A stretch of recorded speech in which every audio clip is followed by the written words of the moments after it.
Hi dears, welcome to HhandEmbroidery. ഇന്ന് നമ്മൾ വളരെ എളുപ്പത്തിൽ ചെയ്യാവുന്ന ഒരു നെക്ക് ഡിസൈനാണ് കേട്ടോ ചെയ്യുന്നത്.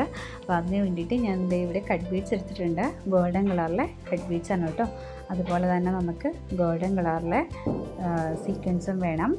അപ്പോൾ ഈ ഒരു 2 ബീഡ്സുകളും സീക്വൻസുകളും യൂസ് ചെയ്തിട്ടാണ് നമ്മൾ ഈ ഒരു ഡിസൈൻ നമ്മൾ ചെയ്ത് കൊടുക്കുന്നത്. വളരെ എളുപ്പത്തിൽ ബിഗിനേഴ്സിന് ചെയ്യാൻ പറ്റിയൊരു ഈസി ഡിസൈനാണ് കേട്ടോ ഇത്. അപ്പോൾ അതിൻ്റെ പാറ്റേണൊക്കെ എങ്ങനെയാണെന്ന് നമുക്കൊന്ന് നോക്കാം.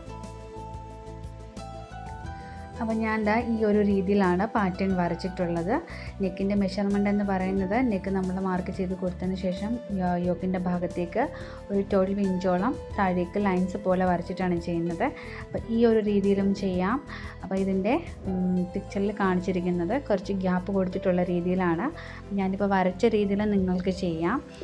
ഈ ഒരു രീതിയിൽ, അതായത് നമ്മളൊരു ലൈൻസ് വരച്ചിട്ട് നമുക്ക് കുറച്ച് ഗ്യാപ്പ് കൊടുത്തതിന് ശേഷം അടുത്ത ഭാഗം ചെയ്തു പോകാം. ഇപ്പോൾ ഒരു ലൈനിൽ തന്നെ പല കട്ടിങ്സ് വന്നിട്ടാണ് നമ്മൾ വർക്കുകൾ ചെയ്ത് കൊടുക്കുന്നത്. അപ്പോൾ ഓരോ ലൈനും ഇപ്പോൾ ഒരു ഭാഗത്ത് നമ്മൾ സീക്വൻസ് വർക്ക് ചെയ്യുകയാണെന്നുണ്ടെങ്കിൽ ആ സീക്വൻസ് വർക്കിന് കുറച്ച് ഗ്യാപ്പ് കൊടുത്ത് വേണം ചെയ്യാനായിട്ട്. തൊട്ടടുത്തുള്ള ലൈൻസിൽ ബീഡ്സ്, അതായത് കട്ട് ബീഡ്സ് ചെയ്യുമ്പോൾ അതും അതുപോലെ തന്നെ കുറച്ച് ഗ്യാപ്പ് കൊടുത്തിട്ട് ചെയ്ത് കൊടുക്കണം. അപ്പോൾ അതെങ്ങനെയാണ് നമുക്ക് ചെയ്യണമെന്ന് നമുക്കൊന്ന് നോക്കാം. അപ്പോൾ ആദ്യം തന്നെ ഞാൻ സീക്വൻസ് വർക്ക് ചെയ്ത് കാണിച്ചു തരാം. അപ്പോൾ ഞാൻ സീക്വൻസ് ചെയ്യാനായിട്ട് എടുത്തിട്ടുണ്ട്. അപ്പോൾ ആദ്യം തന്നെ നമുക്കൊരു സീക്വൻസ് ഞാനിതുപോലെ ഒന്ന് മിക്സ് ചെയ്ത് കൊടുത്തു. പിന്നെ നമ്മൾ ചെയ്യുന്നത് സീക്വൻസിൻ്റെ അടിയിലേക്ക് അടുത്ത സീക്വൻസ് വരത്തക്ക വിധത്തിലാണ് ചെയ്ത് കൊടുക്കുന്നത്. അതായത് ഒരു സീക്വൻസിൻ്റെ മുകളിലായിട്ടായിരിക്കും അടുത്ത സീക്വൻസ് വരുന്നത്.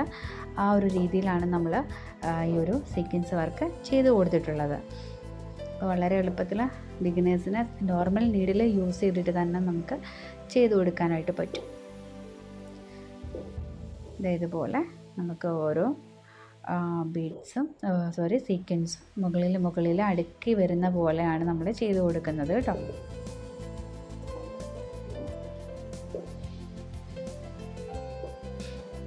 വളരെ പെട്ടെന്ന് നമുക്ക് ഈ ഒരു ബീഡ്സ്, ഈ ഒരു ഡിസൈൻ ചെയ്യാനായിട്ട് ഒരു ദിവസം അല്ലെങ്കിൽ 2 ദിവസത്തിനുള്ളിൽ നമുക്ക് ചെയ്തെടുക്കാനായിട്ട് പറ്റും. കാരണം ഈ ഒരു നോർമൽ നീഡിൽ വെച്ചിട്ട് നമുക്കിതിനകത്ത് വേറെ ഡിസൈൻ വർക്കുകളൊന്നും വന്നിട്ടില്ല. ജസ്റ്റ് ലൈൻസ് വരച്ചിട്ട് കുറച്ച് ഗ്യാപ്പ് കൊടുത്താണ് നമ്മൾ ആ ലൈൻസ് ഫില്ല് ചെയ്തെടുക്കുന്നത്. അപ്പോൾ തന്നെ നമുക്ക് പെട്ടെന്ന് തന്നെ നമുക്കിത് ചെയ്തെടുക്കാനായിട്ട് പറ്റും. ഇതുപോലെ ഇതിൻ്റെ ദുപ്പട്ടയിലാണെങ്കിലും നമുക്ക് സെയിം ഡിസൈൻസ് വർക്ക് ചെയ്ത് കൊടുക്കാവുന്നതാണ്. അപ്പോൾ ഇതുപോലെ നമുക്ക് ഓരോന്നിൻ്റെയും മുകളിൽ നമ്മുടെ ഈ ഒരു സീക്വൻസ് വരുന്ന വിധത്തിൽ ചെയ്ത് കൊടുക്കാം. പിന്നെ അടുത്ത ലൈൻസ് എന്ന് പറയുന്നത് നമ്മൾ ബീഡ്സാണ് ചെയ്ത് കൊടുക്കുന്നത്. അപ്പോൾ ഈ ഒരു ഭാഗത്ത്, അതായത് കുറച്ച് ഭാഗത്താണ് ചെയ്ത് കൊടുക്കുന്നത്. അപ്പോൾ ഇതുള്ളൊരു ബീഡ് ചെയ്തു, പിന്നെ അതിൻ്റെ മുമ്പിലായിട്ട് അടുത്ത ബീഡ്. അപ്പോൾ അങ്ങനെ ബാക്കിലേക്കാണ് ബീഡ്സ് ചെയ്ത് പോകുന്നത്. അപ്പം നമുക്ക് ആ ഒരു പ്രത്യേകത വെച്ചാൽ ആ ഒരു ബീഡ്സ് നമുക്ക് വാഷ് ചെയ്താലും നമുക്ക് അങ്ങനെ തന്നെ ഇരിക്കും.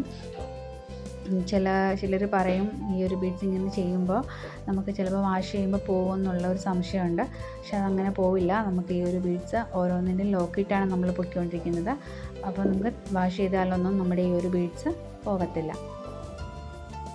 കാരണം ഓരോ ബീഡിനും നമുക്ക് ലോക്ക് പ്രത്യേകം വരുന്നുണ്ട്. അപ്പോൾ ഇതുപോലെ തന്നെ നമുക്ക് കുറച്ച് ഭാഗം ചെയ്ത് കൊടുത്തിട്ട് പിന്നെ കുറച്ച് ഭാഗം ഗ്യാപ്പ് കൊടുക്കാം.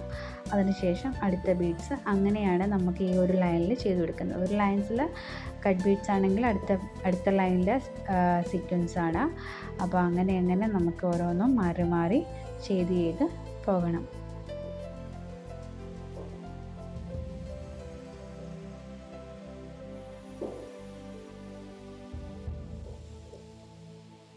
അപ്പോൾ ഇതുപോലെ ബാക്കിയുള്ള ഭാഗം നമുക്ക് ഒന്ന് ചെയ്ത് കൊടുക്കാം. അപ്പോൾ ഇത്രയും ഗ്യാപ്പ് കൊടുത്തിട്ടാണ് നമ്മൾ ചെയ്ത് കൊടുക്കുന്നത്. ഏകദേശം ഒരു 15 ബീഡ്സോളം നമുക്ക് കട്ട് ബീഡ്സ് വരണുണ്ട്. അപ്പോൾ അടുത്തത് ചെയ്യുമ്പോഴും അങ്ങനെ തന്നെ ചെയ്ത് കൊടുക്കാനായിട്ട് ശ്രദ്ധിക്കുക.